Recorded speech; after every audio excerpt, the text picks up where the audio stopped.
Hello everyone, मैं शुभ्रा और आप देख रहे हैं द कैमरा स्टोरी। आज हम लोग जा रहे हैं एक रिसेप्शन शूट के लिए और रिसेप्शन शूट में हमें कंपैरेटिवली थोड़ा सा एक्स्ट्रा टाइम मिलता है, थोड़े कुछ क्रिएटिव शूट्स करने का ज़्यादा मौका मिल जाता है in comparison to normal weddings, क्योंकि वेडिंग्स में रिचुअल्स हो रहे होते हैं और रिसेप्शन में तो सब फोटो खिंचाने ही आते हैं। तो आज मैंने कुछ चीज़ें प्लान करी हैं। लेट्स सी कि हमें कितना टाइम मिलता है, किस तरीके से चीज़ें होती हैं।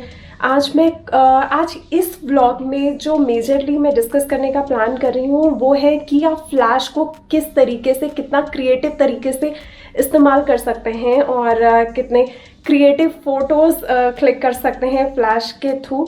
तो आज मेजरली हमारा ये व्लॉग इसी पे बेस्ड होने वाला है। फ्लैश को कैमरा भी माउंट करके शूट करने का भी ऑप्शन होता है और फ्लैश को आप उसका एक छोटा सा स्टैंड आता है उस पे, या फिर एक बड़े स्टैंड पे आप ऊपर फिट करके वैसे भी कर सकते हैं। लेकिन हाँ, अगर वैसे कर रहे हैं, अगर बड़े स्टैंड पे लगा के कर रहे हैं तो आपको एक हेल्पिंग हैंड की ज़रूरत है। बहुत बार ऐसा होता है कि हेल्पिंग हैंड है नहीं हमारे साथ, तो कैसे शूट करेंगे। तो आज थोड़ा सा इन चीज़ों पे भी डिस्कस करेंगे। और फ्लैश का बहुत अच्छा यूज़ हो जाता है कि अगर जो वेन्यू है वो कवर्ड है और जो छत है वो भी सफ़ेद और बहुत ऊंची नहीं है, तो फिर फ्लैश हम छत पे बाउंस करा के बहुत अच्छे से, बहुत इजीली, आराम से अच्छे फ़ोटोज़ क्लिक कर लेते हैं।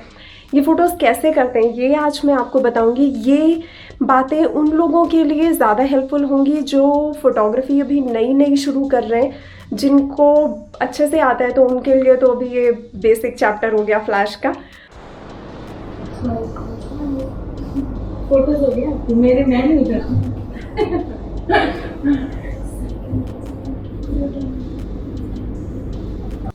एक फ़ोटोग्राफ़र अपनी तीखी नज़रों से ये ज़रूर देख लेता है कि मेकअप में कहाँ क्या कमी रह गई है। अगर कोई कमी रह गई है तो ब्राइड्स को हमेशा अपने फ़ोटोग्राफ़र से ज़रूर पूछना चाहिए कि मैं कैसी लग रही हूँ। फ्लैश के ऊपर अगर आप ये मैग मोड लगाते हो तो फिर काफ़ी हद तक लाइट डिफ्यूज़ हो जाती है। फिर फाइनल पिक्चर्स में आपको ये शिकायत नहीं रहेगी कि किसी पार्ट पर लाइट नहीं आ रही और कुछ पार्ट्स ओवर एक्सपोज्ड हो गए। मार्केट में आपको ये मैग मोड अलग अलग कंपनीज़ के अलग अलग फैसिलिटीज़ के साथ अलग अलग प्राइस रेंज में मिल जाएंगे। आप अपनी कन्वीनियंस और बजट के अकॉर्डिंग आप ले सकते हो।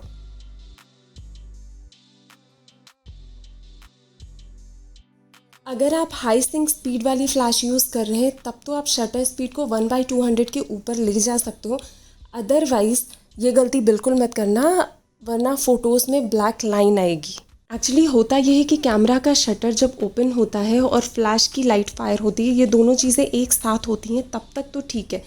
लेकिन अगर शटर 1/200 से ज़्यादा है शटर स्पीड और फ्लैश जब फायर होती है तो फ्लैश की लाइट सेंसर तक पहुँचेगी नहीं, तो फिर फ़ोटो में ब्लैक लाइन्स आएंगे। तो सिंपल सोल्यूशन यही है कि अगर आप HSS फ्लैश यूज़ कर रहे हैं फिर तो आप शटर स्पीड कितनी भी रखो, अदरवाइज़ आप 1/200 ही रखो। मेजरली ये बात फॉलो होती है अगर आप मैनुअल फ्लैश यूज़ कर रहे हो तब। ऑन कैमरा फ्लैश से टेक्निकली तो सारे इश्यूज सॉर्ट हो जाते हैं फ़ोटोग्राफी के, लेकिन अगर आप लाइट के कुछ करतब दिखाना चाहते हो अपनी फ़ोटोग्राफी में तो फिर हमेशा ऑफ कैमरा फ्लैश ही यूज़ करो। Manual flash, high sync speed flash और TTL फ्लैश, ये 3 तरह के फ्लैश होते हैं। अगर आप अभी फ़ोटोग्राफी आपने नया सीखना शुरू किया है और अभी आप लर्निंग फेज़ में हो तो ये मेरा सजेशन रहेगा कि हमेशा मैनुअल वाली जो फ्लैश है वो इस्तेमाल करो। एक तो सबसे बड़ा रीज़न ये है कि ये सस्ती होती है, तो सीखते वक्त बहुत बार हम अपने जो सामान होता है ना उसको डैमेज कर देते हैं, तो अगर ऐसा कुछ हो गया तो इतना नुकसान नहीं होएगा। और दूसरा ये कि अगर आपको मैनुअली कोई चीज़ को मैनेज करना आ गया ना, फिर आपको कितना ही स्मार्ट, कितना ही ज़्यादा एडवांस गियर दे दिया जाए, बहुत इजीली हैंडल कर लोगे, आपके बेसिक्स क्लियर होंगे। शूट कंप्लीट और अब हम सब चल पड़े अपने अपने घरों की ओर और करते हैं इस वीडियो को यहीं पर वाइंड अप और आपसे मिलते हैं एक नए वीडियो में। तब तक के लिए बाय बाय।